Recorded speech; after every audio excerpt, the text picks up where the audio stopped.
E aí, rapaziada, tudo bem com vocês? Bom, depois de um tempo sem vídeo, voltamos aqui, voltamos com temas extremamente contemporâneos que a gente mais vê no dia a dia. Eu acho que vai ser bem interessante, mas vamos deixar de enrolação. Eu sou o Vini. Eu sou o Lucas, e se você é novo aqui no canal, já se inscreve, deixa um comentário, um gostei e, principal de tudo, dá um feedback pra gente sobre o tema de vídeo, sobre alguma coisa do vídeo que você gostou, uma crítica construtiva, que é de grande ajuda pra gente. Agora, sem enrolação, vamos pro vídeo, porque realmente é um tema bem legal e bem moderno que o pessoal anda falando bastante, hein? Bom, vamos lá. O que a gente vai falar sobre o vídeo de hoje, né? É basicamente sobre os análogos de GLP-1 e GIP, tá? Então, a gente vai falar a relação, né, do uso desses análogos, desses medicamentos, principalmente aí peptídeos, né, que a gente vê falar muito, a gente coloca como exemplo aqui nesse vídeo, mas tem outros, tá? Os exemplos nesse caso são o Ozempic e o Mounjaro, tá? Que eles são os nomes comerciais, vocês já vão ver os nomes dos princípios ativos, beleza? Mas a gente vai relacionar o uso desses medicamentos com a preservação de massa magra, tá? Então, qual é a relação dessa perda de peso e quanto de toda essa perda de peso aí é massa magra, é músculo de fato. Então, vamos falar justamente isso, como conter a possível sarcopenia induzida pelo uso desses análogos, beleza? Bom, indo para o próximo. Bom, rapaziada, então, como o Vini falou, o grande problema, o grande mal desses análogos é exatamente o risco da sarcopenia induzida. E pra quem não sabe, sarcopenia é a perda de massa muscular. Mano, pera aí, só uma dúvida. É que eu travei aqui. Sarcopenia não é perda de massa muscular conforme você vai ficando mais velho, mais idoso? Não, sarcopenia. Não, Ou é sarcopenia é só a perda perda de de massa massa. É muscular? perda de massa. É que normalmente ela acontece naturalmente Ah, tá. conforme você Ah, vai tá. envelhecendo. Eu fiquei em dúvida agora se era só quando você. Sarcopenia só era. Era só contava quando você tava mais avançado na idade, mas tudo bem. Deixa eu voltar aqui então. Então vamos lá, pessoal, falando do risco da sarcopenia induzida, para quem não sabe, sarcopenia é a perda de massa muscular. Bom, o grande problema desses análogos é que as pessoas olham muito para o peso total só e não para o tipo de peso que ela está perdendo, ou seja, se ela está perdendo massa magra ou gordura. Então, o grande problema desses análogos, pessoal, é que eles trazem saciedade extrema e você ficando muito saciado ao longo do dia, você não vai comer, você vai fazer poucas refeições e isso vai trazer um déficit calórico muito severo para você. Além disso, como você vai estar ingerindo poucos alimentos, poucos nutrientes, você vai estar provavelmente ingerindo menos proteína do que você deveria, você vai ter uma queda acentuada na sua síntese proteica. Você, portanto, vai ter também uma redução drástica da sua força muscular, já que vai ser uma consequência geral de você estar ingerindo poucos nutrientes e também da sarcopenia. Além disso, como você vai estar perdendo massa muscular, e a gente sabe que a massa muscular é um dos principais fatores para o nosso aumento de taxa metabólica basal.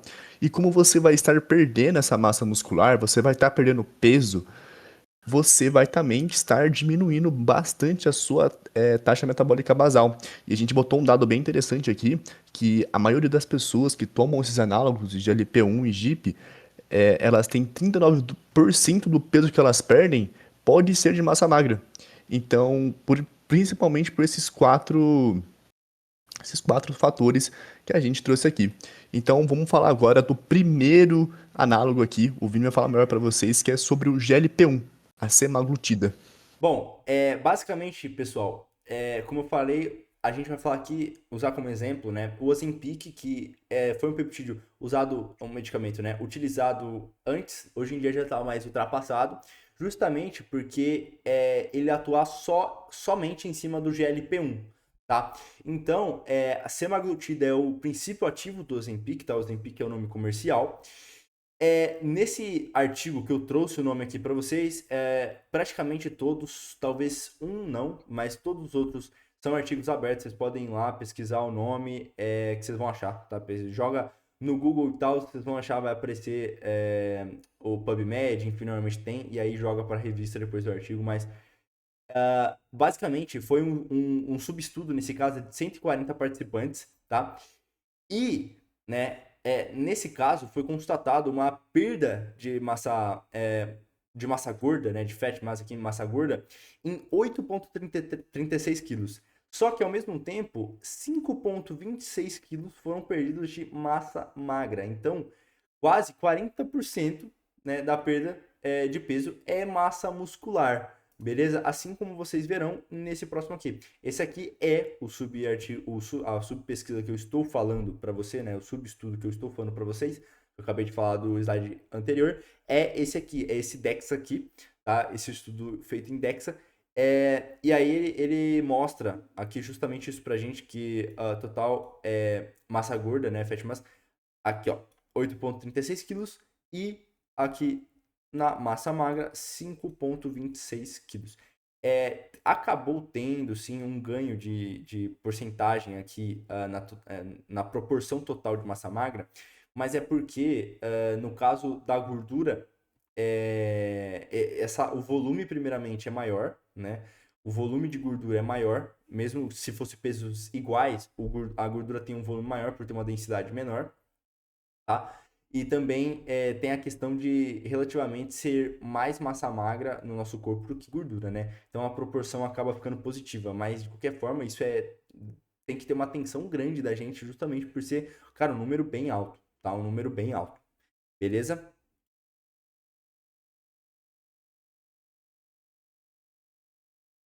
Sou eu? Você, né? Não, sou eu, perdão. Desculpe.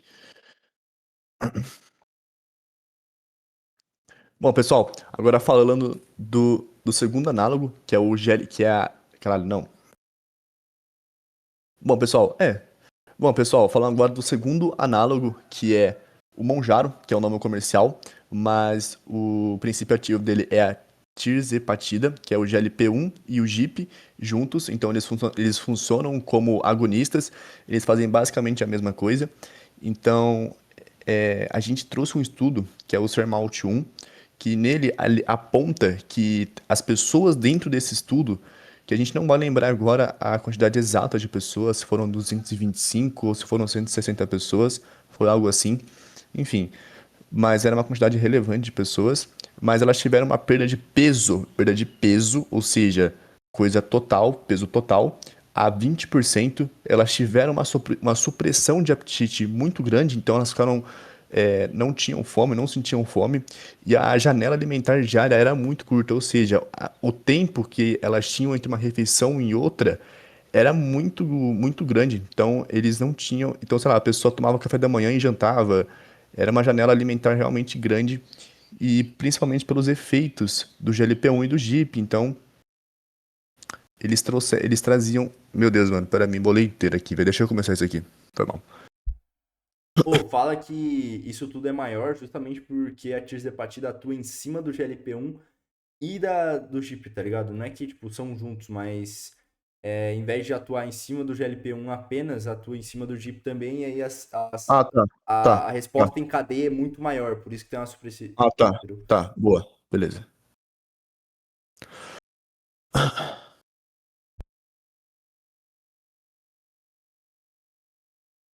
Bom, pessoal, e agora falando do segundo análogo, que é o Monjaro, que tem como.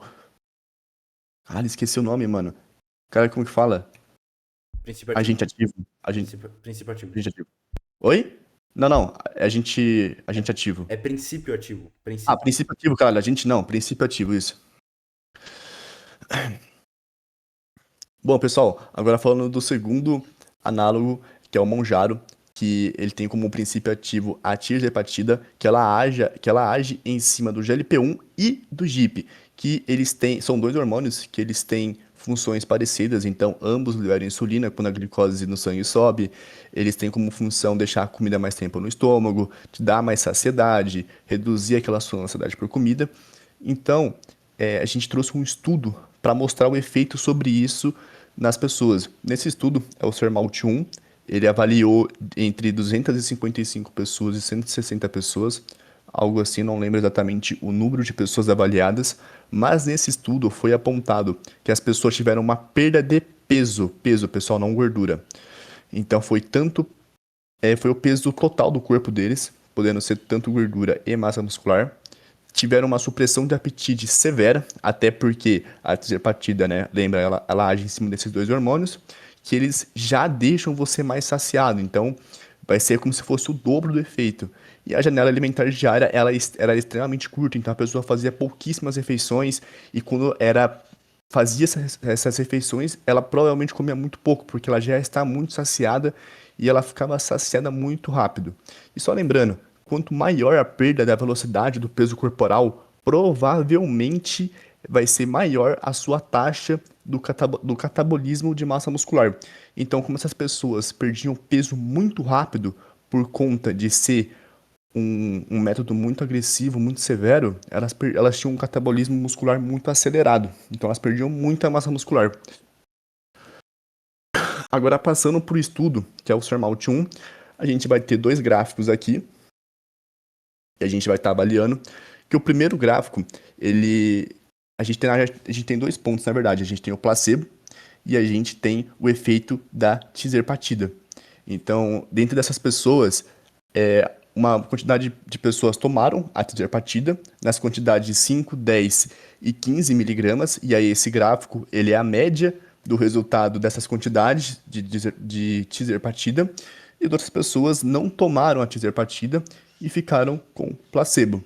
E o que a gente tem aqui é que elas perderam aqui, a gente pode ver o total de massa, é que elas perderam 30, 40, 42 quilos de massa.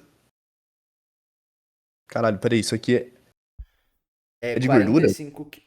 Não. É de gordura? Não, é 45. A Mas é de gordura? esquerda, a esquerda é fat mass, é gordura, e a direita é massa magra. Massa magra, né? Lembra? Ah, tá. Só que a perda de peso total é a soma dos dois. Então é trinta Ah, e tá. quatro ali, que é o 33,9, considerando 34 e 11, né? 33,9 e 10,9, vai dar uns 45 quilos de perda de peso mesmo, né? Tipo, essa considerando a média, né? Mas enfim, 45 quilos, sendo 34 de gordura e 11 de massa magra. Então dá quase, mano, Não, não. dá quase um quarto, mano.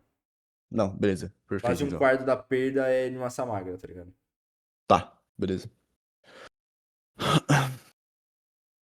Bom, pessoal, agora falando do estudo, que é o SURMOUNT 1, que eu tinha citado anteriormente, que a gente se baseou nele, a gente teve aqui, então, a gente tem dois gráficos, que é a perda de gordura e a gente tem a perda de massa magra.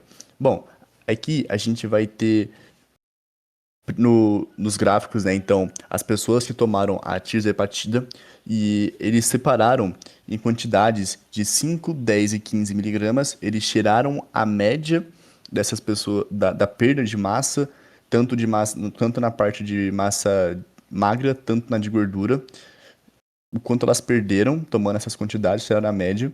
E o outro grupo aqui que a gente está vendo é de placebo, que não tomaram a tirzepatida e perderam mesmo assim por placebo. Enfim, aqui a gente vê no primeiro gráfico, que é a perda de gordura, que realmente ela funciona, ela tem aqui o efeito dela. As pessoas que tomaram a tirzepatida, elas perderam muito mais gordura. Então a gente está vendo aqui que o grupo placebo, eles perderam 8,2 quilos de gordura, enquanto o grupo que tomou a tirzepatida, eles perderam aqui praticamente 34 quilos de gordura. E aqui no outro gráfico, a gente está vendo aqui a mesma coisa. Então, as pessoas que tomaram, que não tomaram, né, que ficaram no placebo, perderam 2,6 quilos de massa muscular. E as pessoas que tomaram a antidepressiva perderam 10 quilos de massa muscular. Ou seja, se a gente for fazer o total disso, da parte de massa das pessoas que tomaram a tirzepatida, a perda de peso, ou seja, a perda de peso total, considerando massa magra e gordura, a gente está vendo aqui que eles perderam um total de praticamente 45 quilos. Ou seja, a tirzepatida, grande parte do peso que essas pessoas perderam, praticamente um quarto ali, é de massa magra. Então a gente vê aqui aquela questão da sarcopenia induzida pelos análogos, nesse caso aqui foi o Monjaro, que é a tirzepatida, e aí, pô, a pessoa perdeu um quarto desse peso que ela perdeu era de massa magra. Então, a gente queria mostrar isso e também mostrar agora para você que vai tomar isso, que toma, o que que te ajudaria a você evitar essa perda de massa magra severa, igual foi apresentado nas pessoas que desse gráfico aqui, desse estudo. E aí o Vini vai falar para vocês o que a gente recomenda que vai realmente te ajudar a preservar essa quantidade de massa magra. Bom, gente, basicamente o que é ideal ali você manter é, primeiro, o maior fornecimento, né, de proteína, porque se houver ali mais biodisponibilidade desse substrato para que realmente é necessário, né, para a criação de massa magra, ou pelo menos para a manutenção dela, né, da musculatura, tem mais chance dessa musculatura ser mantida, obviamente. Então, pelo menos no período que você estiver ali tomando, né, desde que você também não tenha nenhum problema diagnosticado realmente renal e hepático, de certa forma, mas principalmente o renal, sempre a gente não substitui médicos aqui, então, obviamente, sempre é bom deixar, sempre é bom não, sempre é necessário deixar a saúde em dia, né, sempre ver como que tá tudo aí, a questão de todas as áreas ali do corpo, mas ali deixar uma proteína um pouco mais alta, tá? Pelo menos nesse momento aqui, que você tem que, querendo ou não, jogar um pouco mais mesmo para sobrar, talvez, mas não faltar, de certa forma. Então, 1,8 a 2,4 grama quilo ali de proteína. E o segundo passo, que na verdade até daria para colocar como primeiro, porque não adianta nada. Você pode comer 4 gramas quilo, que obviamente é uma brincadeira, é muito, mas você poderia comer infinito quantidade de proteínas. Não, não vai mudar nada se você não tiver isso aqui. Treino de verdade. Porque se você não tiver estímulo para essa musculatura ser vista como necessária para o seu corpo tem que ver essa musculatura como assim, eu não posso perder. Eu não posso perder porque eu preciso disso. Em tal atividade eu uso isso. Toda semana, tal dia ali, eu empurro, sei lá quanto peso, eu preciso dessa musculatura. Então, para você dar esse estímulo hipertrófico para que seja mantido e talvez até construído mais, né? Eu falo talvez porque o momento talvez seja meio complicado, fisiologicamente falando, o ambiente fisiológico vai estar um pouco mais complicado, mas não é impossível, a gente já vê isso, que é mito que você não consegue crescer em cutting ou em déficit calórico, que seja. É mito, entendeu? Desde que seja muito bem ali projetado para você, né? Pensado para você, é mito isso, entende? Então, e aí, cara, esse treino de verdade aqui é aquilo tudo que a gente já falou N vezes aqui, que é o volume estando no máximo recuperável, ou muito próximo dele, não exagerar, né? Não passar dessa marca. Uma frequência de estímulos de no mínimo 2 vezes por semana, tá? De 2 a 3 vezes, mas no mínimo ali 2 vezes é o mais recomendado. Frequência de estímulo, tá? Principalmente em um momento que qualquer coisa ali já vai sinalizar um catabolismo. Então é sempre bom manter esse estímulo frequente. A proximidade da falha sendo primordial. Primordial. Você pode errar, na verdade não pode, né? Errar em tudo, mas isso aqui tem que estar certo, cara. Proximidade com a falha tem que existir. De 0 RIR, principalmente, né? Seria ótimo. A 2 RIR no máximo. Então, mais do que 2 repetições na reserva, a gente já sabe que não é muito interessante, tá? Na prática mesmo a gente sabe disso, porque é mais difícil você ter essa percepção, tá? E não que seja proibido chegar na falha, tá? É que 0 RIR é mais proveitoso por outras questões que a gente já conversou em vídeos anteriores, mas estando próximo da falha desse jeito aqui, ou até atingindo a falha em certos pontos, tá perfeito. E a sobrecarga progressiva, né? Que nada mais é do que o microloading. Então, 2 a 5% de aumento de carga mesmo por semana, por sessão. Né? Ah, não consigo aumentar a carga. Beleza, aumenta uma repetição. Já é uma progressão. Mas essa sobrecarga aqui, essa progressão, tem que existir. Entendeu? Tem que existir. Ponto final. E, cara, tendo um papo sincero aqui agora, a verdade é que é uma real literalmente difícil de ouvir. Mas os pads, né, que na verdade são todas as substâncias que aumentam a performance de algum tipo, eles não são milagrosos. Seja esteroide, seja peptídeo, seja estimulantes, eles não foram feitos para serem milagrosos, entendeu? Não são milagrosos. Só que sim, eles foram feitos para ajudar. Obviamente que eles foram feitos pensados em síndromes metabólicas, ambientes fisiológicos desregulados, como uma diabetes, entendeu? Esse tipo de coisa, ou uma pessoa que tem um metabolismo extremamente reduzido em questão de funcionamento, ou uma resistência padrão mesmo à insulina maior já, entendeu? Independente dos hábitos da pessoa. Então, foi feito mais pensado nisso, mas não quer dizer que só as pessoas podem usar. Você que não tem uma síndrome metabólica, não tem nenhum problema nesse sentido, não tem problema, você pode usar, mas isso aqui tem que ser sua última carta, tem que ser a última, depois que você tá todo, ó, todo o resto já tem que estar organizado, cara. E já tem que estar em prática, não adianta tá no papel. Você tem que fazer já todo o resto para começar com isso aqui. E o que é todo o resto? Treino de verdade, uma alimentação certa, sem ficar comendo besteira, beliscando durante o dia, enfim, e cardio. Por quê? Porque, pô, a gente já fez N vídeo de cardio aqui. Na verdade, a gente fez um vídeo focado em cardio e outros vários falando, comentando por que da sua importância. Então, gente, cardio primordial também, tá? Então, cara, isso aqui tá no certo, beleza. Isso aqui só tem a te ajudar. Agora, você utilizar alguma substância sem fazer o básico primeiro, é perda de dinheiro, é perda de saúde e o pior, que eu considero assim uma das piores coisas, é perda de tempo, tá? Então, gente, foquem nisso, beleza? Tentem entender essas questões. Se tiverem alguma dúvida ou alguma questão que vocês querem ver mais aprofundada, deixa aí nos comentários. Deixa, por favor, um feedback aí construtivo pra gente, tá? Pra gente sempre estar melhorando o conteúdo pra vocês. E se vocês gostaram, por favor, se inscrevam no canal, compartilhem o vídeo e deixem um like aí pra gente. Beleza? Valeu e até a próxima. Valeu, rapaziada. Tamo junto. Muito bom, cara. Nice, nice, nice, nice, nice.